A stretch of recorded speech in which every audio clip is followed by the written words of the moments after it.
Good morning, photojournalism students. I have a few things that I want to go over with you. The first one is your assignment for this week. Now, the assignment that you have this week, we did talk about last week or even a little bit into the week before that, and that is your sports package.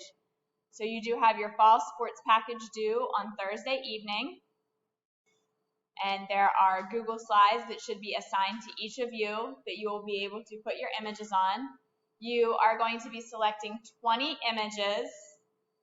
The 10 that you feel are the strongest images, you are going to be adding captions to. Okay, now the rubric that will be used to assess these images is a little different than what was used on the first couple assignments. And then last week assignments, if you look in Google Classroom, you should be able to see feedback from me. We'll actually take a look at that when I'm done talking about your assignments for the upcoming week. So I do want to spend just a second to go over this rubric.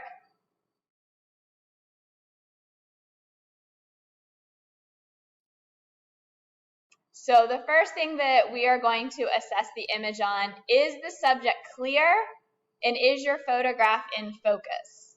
Okay, so let's talk about your subject being clear. All right, so the first one was, is the subject clear? Now, when we talk about is the subject clear, that means we can identify who the person is and we can see their face. We're not just seeing a number on a sports jersey and, hey, we know that's so-and-so because we can look at a roster and know that this is their number. Okay, if we're talking about general photos that are taken in school, we don't just know that that's so-and-so because we know them. We need to be able to see their face, that anyone should be able to look through a school yearbook and match the face and name up. So it needs to be very clear who the subject is, and when we're photographing, we have the front of their body. Well, I shouldn't say the front of their body because they may be looking over their shoulder and we still see their face. And then is the subject in focus? So obviously your top point category, the photo has a subject or subjects that is identifiable and is in focus, and then we go down from there. And an easy way to think about this is this first tier of grading, that the photo or the caption can be published. There's nothing really we need to do. It's ready to be published. Second tier, it isn't likely that it's going to be published. And then the third tier, it can't be published. Okay? So when we talk about your lighting, your exposure, and your white balance, does the photo use appropriate lighting appropriately? Is it exposed correctly? Is the white balance correct? Yes, when you're taking pictures of sports under the lights, you will know that the picture was taken outside, but the subject should still be clear and bright. When you're photographing in the gym, you do want to work with that white balance to make sure everything's not looking very yellow.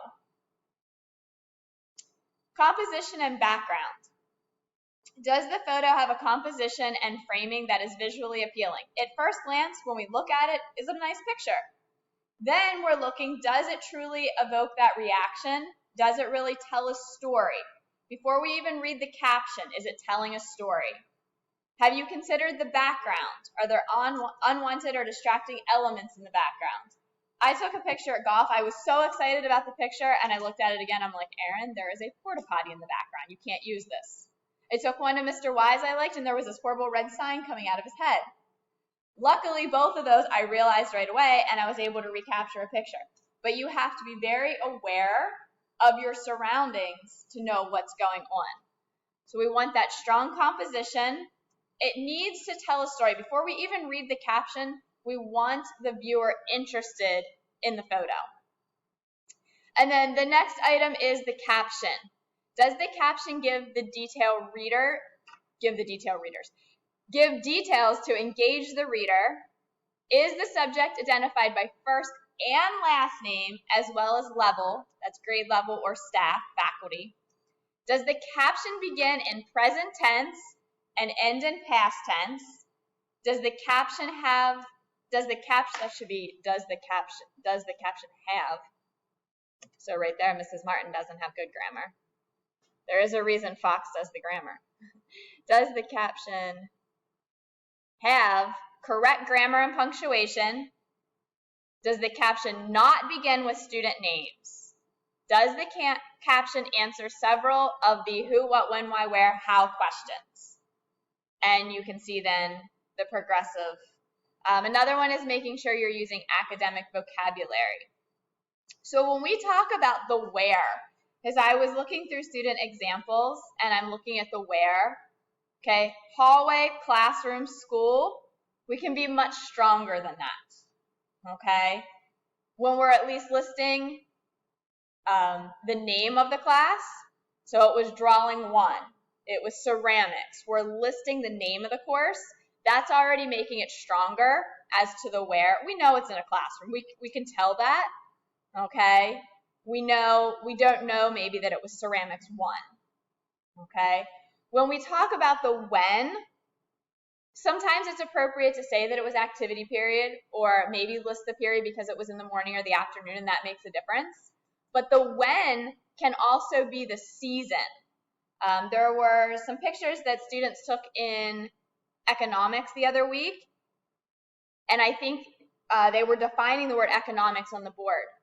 The when, I think, could have been much stronger if they were talking about at the start of the school year or in September. Because, if we're still talking about what economics is and it's May, that might not necessarily be a good picture to put in unless we're reviewing.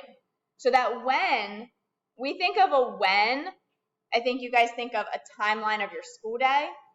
Your when can also be the season or the time of the year. Okay, so that's an overview. Questions on that overview? Okay, so you do have 20 sports pictures due on Thursday night. Your best 10 images are going to have a caption with them, and the caption needs to be written appropriately. Now, these images don't just have to be taken this week. These can be sports images that you've hopefully already captured from the beginning of school. Okay? Questions on your fall sports package? Yes? Does what? No. Band is not featured in our sports pages. Yes? Yes, you can put cheerleading pictures in because cheerleading. So the easiest way to answer as to what counts as a sports picture is if you open up a yearbook and you go to the sports section, anything that's featured in here would be considered sports. Good questions. Other questions? All right. Now, this is week 5. So we do have our week 5 photography. Just as we did last week, you're responsible for putting your images that you think should be in the photo of the week competition on the slideshow. I had been asking for those by the morning. I am going to ask you to have them up there by Thursday evening so we can open voting right away Friday morning, okay? So students don't have to wait. So as you're finishing up your details on your fall sports package, you can go ahead and drop items in here. Questions on the photo of the week? All right, the next element that I want to talk about, and I know this isn't due until September 30th, but this is your homecoming package. So your homecoming package, again, is that 20 images, 10 with the best captions, okay? But you can't wait till next week to capture these images. These images need to be captured this week, okay? But we couldn't make this week your homecoming week because we usually have our photography assignments due on Thursday evening. So this gives you time to even get pictures at the pep rally and the dance, the end of the week activities, and then all next week to sort through your pictures and to write your captions. Okay, so even though next week should seem like a light week in terms of maybe needing to get the pictures, this week is heavy on getting pictures, but then that gives you next week to truly go through your pictures. Remember, you should be taking many more pictures than we will ever need, but the goal is that you are capturing publishable images. Questions on that? Okay, I do want to refer you back to this assignment, and this was not an assignment that you guys had to complete, but we put this in here as a reference for you. This was an assignment that they needed to complete in journalism, but it talks about good caption writing. Oh, nope, I'm on the wrong item here. Hold on.